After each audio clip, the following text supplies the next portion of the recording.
వక్రతుండ మహాకాయ కోటి సూర్య సమప్రభ నిర్విఘ్నం కురు మే దేవ సర్వకార్యేషు సర్వదా జ్ఞానానందమయం దేవం నిర్మల స్ఫటికాకృతిం ఆధారం సర్వ విద్యానాం హయగ్రీవముపాస్మహే శ్రీ మహాగణాధిపతయే నమః శ్రీమాత్రే నమః.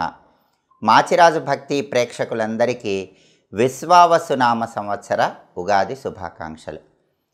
విశ్వావసునామ సంవత్సర ఉగాది సందర్భంగా ఈ విశ్వావసునామ సంవత్సరం మొత్తం కూడా మేషాది ద్వాదశ రాశులకి సంవత్సర ఫలితాలు ఏ విధంగా ఉంటాయో, ఒక్కొక్క రంగం వాళ్ళకి విద్యారంగం, ఉద్యోగ రంగం, వ్యాపార రంగం, రాజకీయ రంగం, కళారంగం, ఇలా ఒక్కొక్క రంగం వాళ్ళకి సంవత్సర ఫలితాలు ఏ విధంగా ఉంటాయో, అలాగే విశ్వావసునామ సంవత్సరంలో మేషాది ద్వాదశ రాశుల్లో జన్మించిన స్త్రీలకు ఎలాంటి ప్రత్యేకమైన సంవత్సర ఫలితాలు ఉంటాయో, అలాగే నక్షత్రాలను అనుసరించి ద్వాదశ రాశుల వాళ్ళు ఎలాంటి విధి విధానాలు పాటిస్తే ఈ విశ్వావసునామ సంవత్సరం మొత్తం కూడా విశేషమైన శుభ ఫలితాలు అందిపుచ్చుకోవచ్చు. విశ్వావసునామ సంవత్సర అద్భుతమైనటువంటి భవిష్యవాణి ద్వాదశ రాశులకి పంచాంగ ఫలితాలు ఏ విధంగా ఉంటాయో ఈ వీడియోలో మనం తెలుసుకుందాం. విశ్వావసునామ సంవత్సరంలో మీనరాశి వాళ్ళ సంవత్సర ఫలితాలు పరిశీలిస్తే మీనరాశి వాళ్ళకి ఈ సంవత్సరం ఆదాయం 5, వ్యయం 5, రాజపూజ్యం 3, అవమానం 1. విశ్వావసునామ సంవత్సరంలో మీనరాశి వాళ్ళ సంవత్సర ఫలితాలు పరిశీలిస్తే మీనరాశి వాళ్ళు శ్రమతో విజయాలు సాధించే విధంగా సంవత్సర ఫలితం మొత్తం కూడా కనిపిస్తుంది. ఎంత కష్టపడితే అంత కష్టానికి తగిన ప్రతిఫలం అనేది ఖచ్చితంగా లభిస్తుంది. అలాగే ఖర్చులు అదుపులో ఉంచుకోవాలి. ఎందుకంటే ఈ సంవత్సరం మీనరాశి వాళ్ళకి కొద్దిగా ఖర్చులు కనిపిస్తున్నాయి. ఆ ఖర్చులు అదుపులో పెట్టుకుంటే ధనానికి ఎలాంటి లోటు ఉండదు. అప్పులు చేయాల్సిన పరిస్థితి అయితే రాదు. కాబట్టి డబ్బులు జాగ్రత్త చేసుకుంటే ఎలాంటి ఇబ్బందులు ఉండవు. అదేవిధంగా పూర్వీకుల నుంచి రావాల్సినటువంటి పిత్రార్జిత ఆస్తిపాస్తులు కలిసి వచ్చేటటువంటి యోగం మీనరాశి వాళ్ళకి కనిపిస్తోంది. అలాగే స్థిరాస్తులకు సంబంధించి చిన్న చిన్న తగాదాలు ఉన్నప్పటికీ తెలివితేటలతో సమయస్ఫూర్తితో ఆ తగాదాల నుంచి బయటపడగలుగుతారు. అదేవిధంగా ధనపరంగా మాత్రం ఎలాంటి ఇబ్బంది, ఒత్తిడి ఉండదు. ఏదో ఒక విధంగా అవసరానికి ధనం సమకూరుతుంది. అయితే అది కొంచెం ఆలస్యం అవుతూ ఉంటుంది. సహనంతో వ్యవహరిస్తే మాత్రం ఖచ్చితంగా అవసరానికి ధనం సమకూరుతుందని చెప్పుకోవాలి. ఊహించని కొన్ని సంఘటనలు చోటు చేసుకుంటూ ఉంటాయి. కొన్ని వ్యవహారాల్లో కాలయాపన జరుగుతుంది. అనుకున్నవి ఆలస్యంగా అవుతూ ఉంటాయి. అలాంటప్పుడు నిరాశ నిస్పృహకు లోను కాకుండా ఉన్నట్లయితే అంతిమంగా ఆ పనులన్నీ ఖచ్చితంగా పూర్తి చేసుకోగలుగుతారు. కాబట్టి మీనరాశి వాళ్ళకి ఈ సంవత్సరం కొద్దిగా సహనంతో ఉండటం అవసరం. సహనాన్ని ప్రదర్శిస్తూ సమయస్ఫూర్తితో ముందడుగు వేసినట్లయితే అన్ని రకాలుగా అనుకూల ఫలితాలే అందిపుచ్చుకోవచ్చు. అలాగే సాధ్యమైనంత వరకు ఇతరులకు ఈ సంవత్సరం హామీలు ఇవ్వకూడదు. హామీలు ఇవ్వటం వల్ల కొద్దిగా ఇబ్బందులు ఎదుర్కొంటారు. కాబట్టి సాధ్యమైనంత వరకు మీనరాశి వాళ్ళు ఈ సంవత్సరం ఎవరికి హామీలు ఇవ్వకండి. అలాగే ఎలాంటి చిక్కులు చికాకులు ఉన్నప్పటికీ సమయస్ఫూర్తితో అంతిమంగా వాటి నుంచి బయటపడగలుగుతారు. ఏలినాటి శని ప్రభావం వల్ల ఆరోగ్య వ్యవహారాల్లో మాత్రం కొంచెం అప్రమత్తంగా వ్యవహరించాలి. కాబట్టి మీనరాశి వాళ్ళకి ఈ సంవత్సరం కష్టే ఫలి అన్న సూక్తిని నమ్ముకున్నట్లయితే చాలా వరకు అనుకూల ఫలితాలే ఉంటాయి. ఒక్కొక్క రంగంలో మీనరాశి వాళ్ళ సంవత్సర ఫలితాలు పరిశీలిస్తే విద్యార్థులు కష్టపడి చదివి విజయాలు సాధిస్తారు. శ్రమతో విజయాలు సాధించే విధంగా ఉంది. ఎంత కష్టపడితే అంత కష్టానికి తగిన ఫలితం వస్తుంది. కష్టపడకపోతే మాత్రం మంచి ర్యాంకులు రావటం కష్టం. కష్టపడితే మాత్రం ఖచ్చితంగా మంచి ర్యాంకులు రావటం తథ్యం. కావలసిన స్కూళ్ళల్లో కానీ కావలసిన కాలేజీల్లో కానీ మీకు సీట్ రావాలంటే కష్టపడి చదవాలి. విదేశాలకు వెళ్ళి చదువుకోవాలన్నా కష్టపడి చదవాలి. ఎంత కష్టపడితే అంత కష్టానికి తగిన ఫలితం ఖచ్చితంగా విద్యార్థులకు వస్తుంది. కాబట్టి కష్టే ఫలి అన్న సూక్తిని నమ్ముకుంటే విద్యారంగంలో విద్యార్థులకు తిరుగుండదు. అలాగే ఉద్యోగ రంగం విషయానికి వస్తే ఉద్యోగంలో శ్రమకు తగిన ఫలితం ఆలస్యంగా వస్తుంది. దానికి కారణం ఏంటంటే పై అధికారుల ఒత్తిడి ఎక్కువగా ఉంటుంది. ఆ ఒత్తిడిని కనుక అధిగమించగలిగినట్లయితే మీరు చేసే పనిని చక్కగా చేసినట్లయితే ఖచ్చితంగా మిమ్మల్ని విజయం వరిస్తుంది. అంతిమంగా ప్రమోషన్లు అందుకోగలుగుతారు. అయితే ప్రమోషన్ కొంచెం ఆలస్యంగా వస్తుంది. కష్టానికి తగిన ఫలితం ఉద్యోగ రంగంలో కొంచెం ఆలస్యంగా వస్తుంది. సహనంతో ముందడుగు వేయాలి. సహనంతో ఉన్నట్లయితే అధికారుల ఒత్తిడిని మీరు పట్టించుకోకుండా మీ పని మీరు చేసుకున్నట్లయితే ఖచ్చితంగా మీకు ప్రమోషన్ యోగం ఉంటుంది, ఇంక్రిమెంట్ వస్తుంది, కావాల్సిన చోటికి ట్రాన్స్ఫర్ అయ్యే యోగం ఉంటుంది. కష్టానికి తగిన ప్రతిఫలం ఖచ్చితంగా లభిస్తుంది. అలాగే వ్యవసాయ రంగంలో ఉన్న వాళ్ళకి పెట్టుబడులు కొద్దిగా ఎక్కువ అవుతాయి. పెట్టుబడుల విషయంలో జాగ్రత్తలు పాటించాలి. మొదటి పంట కంటే రెండో పంట ద్వారా మంచి లాభాలు అందిపుచ్చుకోగలుగుతారు. కాబట్టి వ్యవసాయ రంగం వాళ్ళు రెండో పంట ద్వారా మంచి అనుకూల ఫలితాలు అందిపుచ్చుకోగలుగుతారు. అలాగే వ్యాపారస్తులకి కొత్త కొత్త పథకాల ద్వారా వ్యాపార రంగంలో రాణించే యోగం కనిపిస్తోంది. అంటే వ్యాపార రంగంలో ఉన్న వాళ్ళు సాధ్యమైనంత వరకు మీనరాశి వాళ్ళు ఈ విశ్వావసునామ సంవత్సరంలో కొత్త పెట్టుబడులు పెట్టకుండా ఉన్న వాటినే అభివృద్ధి చేయడానికి ప్రయత్నించాలి. అప్పుడు అందులో లాభాలు అందిపుచ్చుకోగలుగుతారు. భాగస్వామ్య వ్యాపారాలు చేసే వాళ్ళైతే కొత్త పెట్టుబడులు పెట్టకండి. ఉన్న పెట్టుబడులతో ముందడుగు వేయండి. కొత్త కొత్త పథకాలతో ముందుకు వెళితే వ్యాపార రంగంలో మంచి అనుకూల ఫలితాలు అందిపుచ్చుకోవచ్చు. లాభం వస్తుంది కానీ కొంత ఆలస్యంగా వస్తుంది. అంటే ఆలస్యంగా వ్యాపార రంగంలో అభివృద్ధిని సాధించగలుగుతారు. ఆలస్యంగా వ్యాపార రంగంలో మంచి లాభాలు అందిపుచ్చుకోగలుగుతారు. సహనంతో వ్యవహరించాలి. అలాగే క్రీడాకారులు, కళాకారులు, ఈ రెండు రంగాల్లో ఉన్నవాళ్ళు, నటీనట వర్గము, గాయని గాయకులు, వీళ్ళందరూ కూడా ప్రతిభకు తగిన గుర్తింపు రావాలంటే వేచి చూడాలి, సహనంతో ఉండాలి, ఎక్కువ ప్రయత్నించాలి, కష్టే ఫలి అన్న సూక్తిని నమ్ముకోవాలి. అప్పుడే వాళ్ళకి అనుకూల ఫలితాలు వస్తాయి, పేరు వస్తుంది, డబ్బు వస్తుంది, అన్ని రకాలుగా ప్రయోజనాలు అందిపుచ్చుకోవచ్చు. కాంట్రాక్టుదారులకు అప్పుడప్పుడు లేబర్ ప్రాబ్లమ్స్ కొద్దిగా ఉన్నప్పటికీ అంతిమంగా ఆ ప్రాబ్లమ్స్ అన్నీ మబ్బులు వీడిపోయినట్లు వీడిపోతాయి. బిల్లులు కొంచెం ఆలస్యంగా రావటం వల్ల అసహనం వ్యక్తం చేస్తూ ఉంటారు. సకాలంలో బిల్లులు రాకపోయినప్పటికీ సహనంతో వ్యవహరిస్తే అంతిమంగా బిల్లులు అనేవి వచ్చి మీకు ధనపరంగా కాంట్రాక్టర్లకు మంచి లాభాలే పొందగలుగుతారు. అలాగే రాజకీయ నాయకులకి ప్రజల్లో కొంత వ్యతిరేక భావం ఉంటుంది. ఆదరాభిమానాలు కొద్దిగా తగ్గుతాయి. కాబట్టి ప్రజల నమ్మకాన్ని పొందటానికి కొత్త కొత్త ప్రయత్నాలు చేయాలి. అప్పుడే పదవీ యోగం అనేటటువంటిది కలుగుతుంది. అధిష్టానంలో పేరు బాగానే ఉంటుంది. కొన్ని వ్యవహారాల్లో రాజకీయ రంగంలో ఆటంకాలు ఉన్నప్పటికీ ఆ ఆటంకాలన్నీ మబ్బులు వీడిపోయినట్లు వీడిపోతాయి. ఇక మీనరాశి స్త్రీలకు విశ్వావసునామ సంవత్సరంలో సంవత్సర ఫలితాలు పరిశీలిస్తే మీనరాశి స్త్రీలు కుటుంబంలో వచ్చేటటువంటి సమస్యలన్నీ వాళ్ళ తెలివితేటలతో సమయస్ఫూర్తితో పరిష్కరించగలుగుతారు. అందువల్ల సమస్యలన్నీ మబ్బులు వీడిపోయినట్లు వీడిపోతాయి. అలాగే భార్యాభర్తల మధ్య అప్పుడప్పుడు చిన్న చిన్న విభేదాలు, ఏకాభిప్రాయం కుదరక వచ్చినప్పటికీ అవన్నీ కూడా చాలా సులభంగా పరిష్కరించుకోగలరు. అంతిమంగా ఆ సమస్యలన్నీ తొలగిపోతాయి. అలాగే ఉద్యోగస్తులు ఎవరైనా సరే మీనరాశి స్త్రీలు ఉన్నట్లయితే వాళ్ళు కష్టపడినట్లయితే వాళ్ళ తెలివితేటల వల్ల కావాల్సిన చోటుకి ట్రాన్స్ఫర్ అయ్యే యోగం విత్ ఇంక్రిమెంట్ కనిపిస్తోంది. అయితే వాళ్ళ తెలివితేటలు కొత్తగా ప్రదర్శించాల్సినటువంటి అవసరం ఉంది. వాళ్ళ తెలివితేటలు నిరూపించుకుంటే మాత్రం కావలసిన చోటుకి మంచి ప్రమోషన్తో వెళ్ళే యోగం కనిపిస్తోంది. అలాగే ప్రేమ వ్యవహారాల్లో మాత్రం మీనరాశి అమ్మాయిలకి కొద్దిగా ఇబ్బందులు కనిపిస్తున్నాయి. కాబట్టి వ్యక్తుల విషయంలో జాగ్రత్తగా ఉండాలి. ప్రేమ వ్యవహారాల వల్ల మీనరాశి అమ్మాయిలకి ఈ సంవత్సరం కొద్దిపాటి ఇబ్బందులు ఎదురయ్యే సూచనలు కనిపిస్తున్నాయి. తస్మాత్ జాగ్రత్త. అలాగే అనారోగ్యాలు చిన్న చిన్నవి ఎదురైనప్పటికీ అవన్నీ కూడా తొలగింపజేసుకుంటారు. అంతిమంగా మీనరాశి మహిళామణులు ఆరోగ్యాన్ని అందిపుచ్చుకోగలుగుతారు. సంతానపరంగా కొన్ని ఆందోళనలు ఉన్నప్పటికీ అంతిమంగా వాటిని అధిగమించగలుగుతారు. సంతానం కూడా మంచి పురోభివృద్ధిని సాధించగలుగుతారు. కాబట్టి మీనరాశి మహిళామణులు ఎలాంటి చిన్న చిన్న సమస్యలు వచ్చినా సరే వాళ్ళ తెలివితేటలతో సమయస్ఫూర్తితో ఆ సమస్యలు పరిష్కరించుకొని అంతిమంగా మంచి ప్రయోజనాలు అందిపుచ్చుకోగలుగుతారు. మీనరాశి స్త్రీ పురుషులు ఎవరైనా సరే విశ్వావసునామ సంవత్సరంలో ఒకే ఒక్క సూక్తిని గుర్తుపెట్టుకోవాలి. కష్టే ఫలి, సహనం ముఖ్యం. దీన్ని గుర్తుపెట్టుకున్నట్లయితే ఏ రంగంలో ఉన్న వాళ్ళకైనా సరే చిన్న చిన్న సమస్యలన్నీ కూడా తొలగిపోయి అంతిమంగా విజయాలను అందిపుచ్చుకుంటారు. జీవితంలో ఉన్నత స్థాయికి చేరగలుగుతారు. మంచి విజయాలను అందిపుచ్చుకోగలుగుతారు. అలాగే నక్షత్రాల పరంగా మీనరాశి వాళ్ళ యొక్క అదృష్ట యోగాన్ని మనం పరిశీలిస్తే పూర్వాభాద్ర నక్షత్రం 4వ పాదం వాళ్ళు మీనరాశి కిందకు వస్తారు. పూర్వాభాద్ర నక్షత్రం 4వ పాదంలో జన్మించిన మీనరాశి స్త్రీ పురుషులకి ఈ విశ్వావసునామ సంవత్సరంలో కలిసి వచ్చేటటువంటి నెలలు మే, జూన్, సెప్టెంబర్, అక్టోబర్, 2026 జనవరి, ఫిబ్రవరి. ఈ నెలలు బాగా కలిసి వస్తాయి. అలాగే నెలకొకసారి గురువారం శనగలు దానం ఇచ్చుకుంటే అద్భుతమైన ఫలితాలు వస్తాయి. అదృష్ట సంఖ్యలు 2, 3, 7, 9 ఈ తేదీల్లో ముఖ్యమైన పనులు చేసుకోవాలి. అదృష్ట వారాలు సోమవారం, గురువారం, శనివారం. ఈ వారాల్లో ముఖ్యమైనటువంటి పనులు చేసుకుంటే పూర్వభద్ర నక్షత్రం 4వ పాదం వాళ్ళకి అదృష్టం బాగా కలిసి వస్తుంది. అలాగే ఉత్తరాభద్ర నక్షత్రం 1, 2, 3, 4 పాదాలు మీనరాశి కిందకు వస్తాయి. కాబట్టి ఉత్తరాభద్ర నక్షత్రం 4 పాదాల వాళ్ళకి ఈ విశ్వావసునామ సంవత్సరంలో కలిసి వచ్చే నెలలు June, July, September, October, November, 2026 జనవరి, ఫిబ్రవరి. ఈ నెలల్లో ముఖ్యమైన పనులు చేస్తే అద్భుతమైన విజయాలు అందిపుచ్చుకోవచ్చు.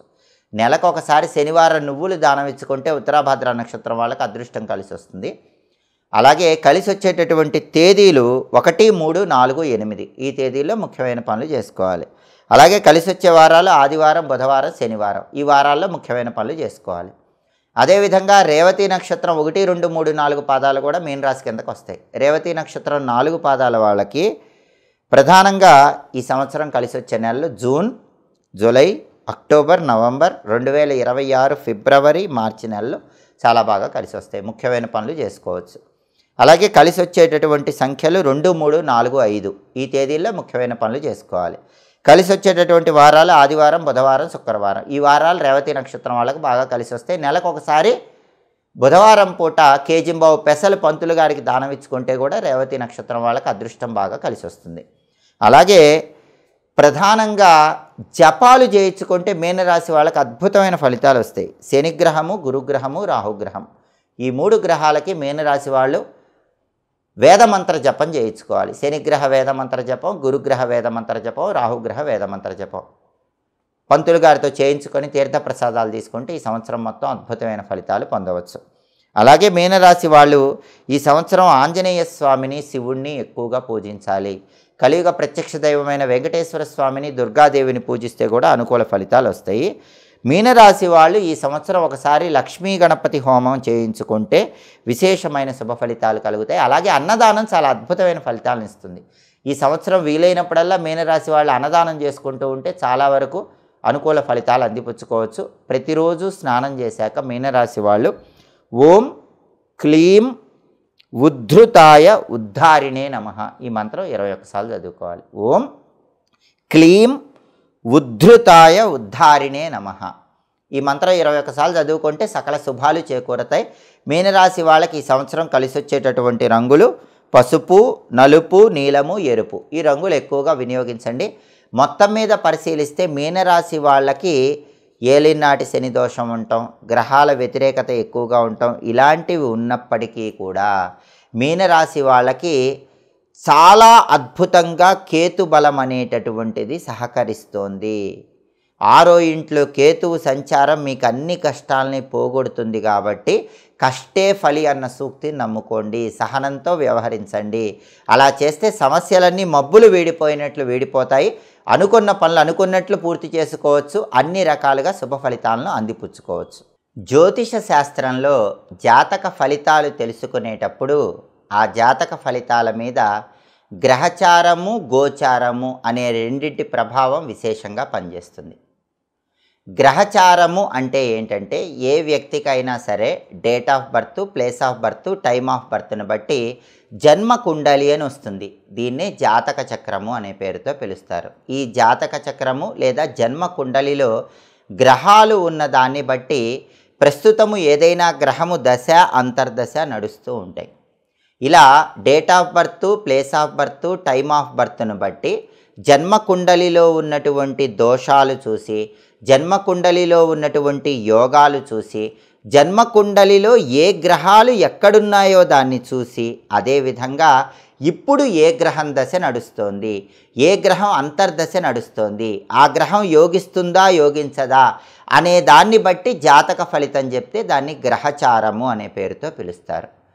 గోచారము అంటే ఏంటంటే మన జన్మరాశికి లేదా మన నామరాశికి గ్రహాల సంచారం ఎలా ఉంది అనే దాన్ని బట్టి ఫలితం చెప్తే దాన్ని గోచారం అనే పేరుతో పిలుస్తారు. ఎప్పుడైనా సరే జ్యోతిష శాస్త్రం ఏం చెప్తుందంటే ఒక వ్యక్తి జాతకానికి మనం ఫలితం చెప్పేటప్పుడు గ్రహచారం అనేది 60% ఫలితం ఇస్తుంది, గోచారం అనేది 40% ఫలితం ఇస్తుంది. కొన్ని సందర్భాలలో గ్రహచారం అనేది 50% ఫలితం ఇస్తుంది, గోచారం అనేది 50% ఫలితం ఇస్తుంది. గోచారం అంటే రాశి ఫలితం అని అర్థం. కాబట్టి ఇప్పుడు చెప్పినటువంటి విశ్వావసునామ సంవత్సర ఉగాది రాశి ఫలితాలన్నీ కూడా గోచార ఫలితాలు. ఈ గోచార ఫలితాలు అనేవి 40% లేదా 50% ఫలితాలు మాత్రమే ఇస్తాయి. ఇవి పూర్తి ఫలితాలను ఇవ్వవు. ఒక వ్యక్తి సంపూర్ణ జాతక ఫలితాలనేవి వ్యక్తిగత జాతకం మీద ఎక్కువగా ఆధారపడి ఉంటాయి. కాబట్టి ఎవరైనా జ్యోతిష్కుడి దగ్గర వ్యక్తిగత ఫలితాలను కలిపి ఈ గోచార ఫలితాలు, ఈ రాశి ఫలితాలు కలిపి పూర్తిగా జాతక ఫలితాన్ని తెలుసుకోవాలి. కాబట్టి ఎవరికైనా సరే ఈ విశ్వావసునామ సంవత్సరం ద్వాదశ రాశుల వాళ్ళు మీ రాశికి ఈ సంవత్సరం బాలేదనుకోండి, రాశికి బాలేదని బాధపడాల్సిన అవసరం లేదు. లేదా ఈ సంవత్సరము మీ రాశికి అద్భుతంగా ఉందంటే మీకు తిరుగులేదని అనుకోవటానికి లేదు. రాశి ఫలితాన్ని వ్యక్తిగత జాతకంతో కలిపి మేళవించుకొని ఫలితాన్ని చూసుకున్నప్పుడే సంపూర్ణ ఫలితం వస్తుంది. కాబట్టి ఎవరైతే రాశి ఫలితం అనేది సరిగ్గా లేదో వాళ్ళు దిగులు చెందాల్సిన అవసరం లేదు. వాళ్ళకి వ్యక్తిగత జాతకంలో అద్భుతమైనటువంటి మహాదశ నడుస్తున్న యోగాలున్న వాళ్ళకు విశేషమైన శుభ ఫలితాలు కలుగుతాయి. అలాగే అద్భుతమైనటువంటి ఫలితాలు రాశికి ఉన్నా కూడా మీకు ఏ ఇబ్బంది రాదని అర్థం కాదు. మీ వ్యక్తిగత జాతకంలో ఏవైనా దోషాలుంటే, మహాదశల్లో ఇబ్బందులుంటే వాటి ప్రభావం పనిచేస్తూ ఉంటుంది. కాబట్టి గోచార ఫలితాలు, సంవత్సర ఫలితాలు, జన్మరాశి లేదా నామరాశిని బట్టి చెప్పే ఫలితాలు 50% లేదా 40% చూసుకొని జ్యోతిష్కుడి ద్వారా వ్యక్తిగత జాతకాన్ని కూడా చెప్పించుకొని సంపూర్ణ జాతక ఫలితాన్ని తెలుసుకుంటే ఆ జాతక ఫలితం మాత్రమే పూర్తిగా మీకు ఫలితాన్ని ఇస్తుంది అన్న విషయాన్ని ప్రతి ఒక్కరూ తెలుసుకోవాలి. అయితే చాలా వరకు సంవత్సర ఫలితాలలో ఎవరికైనా వ్యతిరేక ఫలితాలు ఉంటే ఆ వ్యతిరేక ఫలితాలు పోగొట్టుకోవటానికి పరిహారాలు చేసుకోవటం, దేవాలయ దర్శనం చేయటం, స్తోత్ర పారాయణలు చేసుకోవటం అనేది అనుకూల ఫలితాలను కలిగింపజేస్తుంది. అలాగే కొన్ని అఖండ దైవిక వస్తువులను మీ దగ్గర ఉంచుకున్నా కూడా చాలా వరకు వ్యతిరేక ఫలితాలు తొలగిపోతాయి. జ్యోతిష శాస్త్రపరంగా గ్రహదోష తీవ్రతను తగ్గింపజేసే శక్తి అఖండ దైవిక వస్తువులకు ఉంటుంది. మనకి గుప్త మంత్ర తంత్ర శాస్త్రంలో సర్వజయకర విజయ సిద్ధి యంత్రం అని ఒక యంత్రం చెప్పారు. వెండితో చేయబడినటువంటి ఆ సర్వజయకర విజయ సిద్ధి యంత్రాన్ని ఎవరైనా మెడలో ధారణ చేసినట్లయితే ఆర్థిక, ఆరోగ్య, కుటుంబ సమస్యల తీవ్రతను తగ్గింపజేసుకోవచ్చు. ఈ సర్వజయకర విజయ సిద్ధి యంత్రాన్నే సక్సెస్ లాకెట్ అంటారు. ఈ సక్సెస్ లాకెట్ ధరిస్తే చాలా వరకు గ్రహాలు ఇచ్చే వ్యతిరేక ఫలితాలన్నీ తగ్గిపోతాయి. ఈ సక్సెస్ లాకెట్ ధారణ చేయటం ద్వారా మనం ఏ పని ప్రారంభించినా సరే ఆ పనిని దిగ్విజయంగా పూర్తి చేసుకోవచ్చు, ఆ పనిలో సక్సెస్ పొందవచ్చు. అలాగే చాలామందికి ఉన్న ప్రధానమైన సమస్య ఎదుటి వాళ్ళ ఏడుపు, నరఘోష, శత్రుబాధలు, దిష్టి దోషం, బ్లాక్ మ్యాజిక్. ఈ సమస్యలన్నీ పోగొట్టుకోవటానికి గుప్త మంత్రతంత్ర శాస్త్రంలో ఓంకార స్వస్తిక్ త్రిశూలం గురించి చెప్పారు.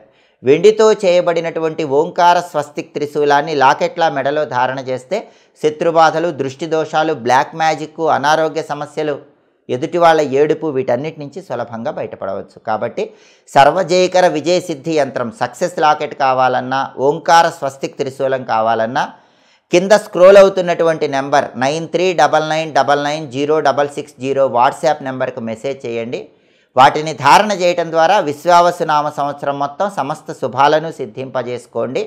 కాబట్టి ప్రధానంగా ప్రతి ఒక్కరూ గుర్తుపెట్టుకోవాల్సిన విషయం ఏంటంటే కేవలం సంవత్సర ఫలితాలను బట్టి ఎవరికీ కూడా పూర్తి ఫలితం అనేది ఉండదు.